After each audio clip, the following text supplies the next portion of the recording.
আচ্ছা, আমরা প্রায় বেশিরভাগ মানুষই সপ্তাহে কোনো না কোনো দিন নিরামিষ তো খাই। মাছ মাংস ছাড়া কিন্তু আমারও চলে না।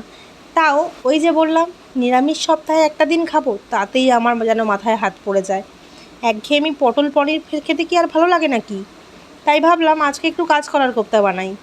একটু কষ্ট, কিন্তু ওই যে কথায় আছে, কষ্ট না করলে কি আর কেষ্ট মেলে। তাই কাঁচকলাগুলোকে, 4টে কাঁচকলা কেটে একটা আলু অ্যাড করেছিলাম, প্রেসারে একটা সিটি দিয়ে দিয়েছিলাম। তারপরে ওই কাঁচকলাগুলোকে, সেদ্ধ কাঁচকলাগুলোকে ভালো করে হাত দিয়ে চটকে তার হাড় মাংস বার করে দিলাম। মিক্সিতে একটু আদা কাঁচা লঙ্কা বেটে নিয়েছিলাম। কড়াইতে তেলটা গরম হয়ে আসলে আদা কাঁচা লঙ্কা বাটাটাকে দিয়ে দিয়েছিলাম, তার মধ্যে ওই কাঁচা কলা বাটাটাকে ওর মধ্যে অ্যাড করে দিয়েছিলাম।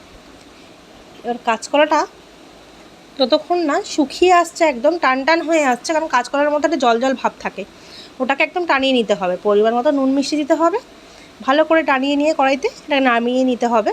নামিয়ে নিয়ে ছোটো ছোটো গোল গোল করে বল বল বানিয়ে নিতে হবে। এবার এই বল বলগুলোকে তেলের মধ্যে ভেজেছিলাম আমি। ভেজে ভেজে খেতেও এটা খুব ভালো লাগে।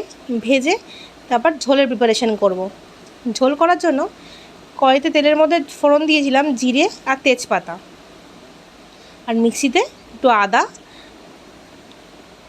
এদিকে জিরের গুঁড়ো, টমেটো, লঙ্কার গুঁড়ো আর গরম মশলা মানে এলাচ দারচিনি একটু বেটে নিয়েছিলাম। এবার ফোড়নটা দিয়ে ওই বাটা মশলাটাকে দিয়ে দিয়েছিলাম, আর এখানে একটু হিংও দিয়েছিলাম তেলের মধ্যে। তারপর হলুদ দিয়েছিলাম, নুন মিষ্টি তো দিতেই হবে।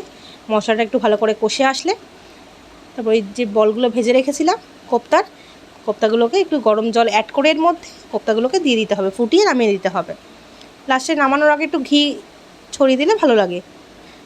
আর যে ভালোবাসে গরম মশলা খেতে, একটু গরম মশলা দিয়ে দেবেন।